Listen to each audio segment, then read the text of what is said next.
നമസ്കാരം. നാരായണ ഗുരുവിൻ്റെ ആത്മോപദേശ ശതകം 100 ധ്യാനങ്ങൾ.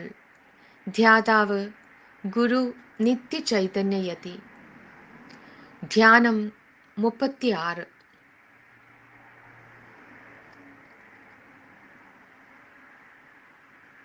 അറിവിനു ശക്തി അനന്തമുണ്ടിതെല്ലാം അരുതീടാം സമന്യ എന്നിവണ്ണം ഇരുപിരിവായി ഇതിലന്യ സാമ്യമാർന്നുള്ളൊരു വിലമർന്ന് തെളിഞ്ഞുണർന്നിടേണം. എന്താണ് അറിവ്? മുമ്പിൽ ഒരു വസ്തു ഇരിക്കുന്നതായി കാണുന്നത് അറിവായി പറയാറുണ്ട്. ഒരു വസ്തു ഒരു കണ്ണാടിയിൽ പ്രതിഫലിച്ചു കാണുന്നതുപോലെ വസ്തുക്കളും വസ്തുതകളും മനസ്സിൽ പ്രതിഫലിച്ചു കാണുന്നു. ഈ അർത്ഥത്തിൽ നോക്കുമ്പോൾ അറിവെന്ന് പറയുന്നത് പ്രതീതി മാത്രമാണ്. ഇത് മുഴുവനും ശരിയല്ല. പ്രതീതി എന്ന് പറയുന്നത് അറിവിനുണ്ടായിരിക്കുന്ന ഒരു വിശേഷം മാത്രമാണ്. അറിവിനെ പിരിച്ചു വെച്ച് നോക്കുമ്പോൾ ഞാൻ എന്ന അറിവിരിക്കുന്നു, ഞാൻ അറിയുന്ന വിഷയം എന്ന അറിവിരിക്കുന്നു, എൻ്റെ അറിവ് എന്ന അറിവിരിക്കുന്നു. ഇതെല്ലാം വേറെ വേറെയായി നാം വ്യവഹരിക്കുമ്പോഴും അതിലെല്ലാം നിറഞ്ഞു നിൽക്കുന്നത് അറിവ് മാത്രമാണ്.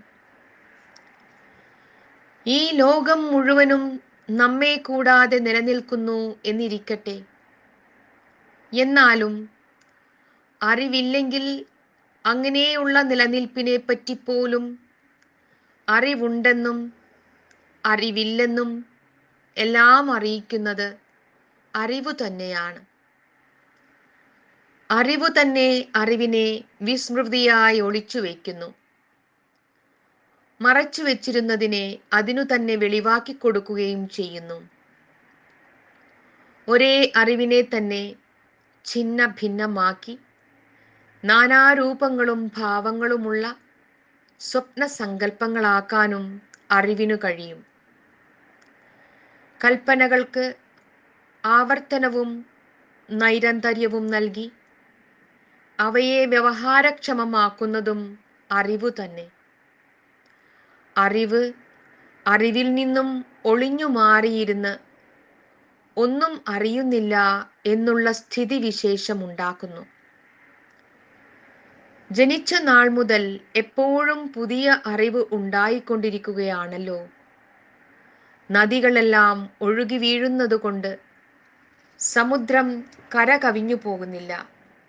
മനസ്സും അതുപോലെ തന്നെ പിന്നെയും പിന്നെയും അറിവിനായി ദാഹിക്കുന്നു. അറിവ് തന്നെ അറിവിനെ പകർന്നു കൊടുക്കുകയും ചെയ്യുന്നു. ആദ്യമേ തന്നെ അറിവില്ലെങ്കിൽ പിന്നെ പറഞ്ഞു കേൾക്കുമ്പോൾ അത് ശരിയാണെന്ന് ബോധ്യമാവാൻ ഇടയില്ല.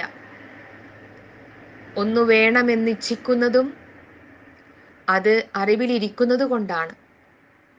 ഇച്ഛയെ ഇങ്ങനെ സഫലമാക്കുന്നതും വേറെ വേറെ അറിവുകൊണ്ടല്ല. ഇച്ഛാശക്തിയും ജ്ഞാനശക്തിയും കർമ്മശക്തിയുമെല്ലാം അറിവ് തന്നെയാണ്. അറിവിൻ്റെ ശക്തി അനന്തമാകുന്നു. സൗകര്യത്തിനു വേണ്ടിയാണ് നാം ഈ അറിവെന്നും അതല്ല ആ അറിവെന്നും മറ്റും പിരിച്ചു പറയുന്നത്. പിരിച്ചു വച്ചു പറയുമ്പോൾ ശിഥിലമായി കാണപ്പെടുന്ന അറിവിനെ അന്യ എന്ന് പറയുന്നു. എല്ലാം എത്ര തന്നെ വിഭിന്നമായിരുന്നാലും ഒരേ അറിവിൽ തന്നെ അടങ്ങി നിൽക്കുന്നു എന്നുള്ള സമഗ്രമായ അറിവിനെ സമ എന്ന് പറയുന്നു. എല്ലാം അറിയുന്ന പരമഹംസൻ ഈ വൈവിധ്യങ്ങളെയും സമത്വ ബുദ്ധിയോടുകൂടി കണ്ട് അക്ഷോഭ്യനായി ബുദ്ധ ഭഗവാനെ പോലെ മന്ദസ്മിതം ചെയ്യുന്നു. ആ മൗനമന്ദഹാസത്തിൽ നാനാത്വമുള്ള സൗമ്യതയുള്ള നാനാത്വവും മാലയിലുള്ള പൂക്കൾ പോലെയും പൂക്കൾ കൊണ്ട് നെയ്തെടുത്ത മാല പോലെയും തമ്മിലിണങ്ങി നിൽക്കുന്നു. നമ്മുടെ അറിവിലും ഈ സാമഞ്ജസ്യം ഉണ്ടാകണം.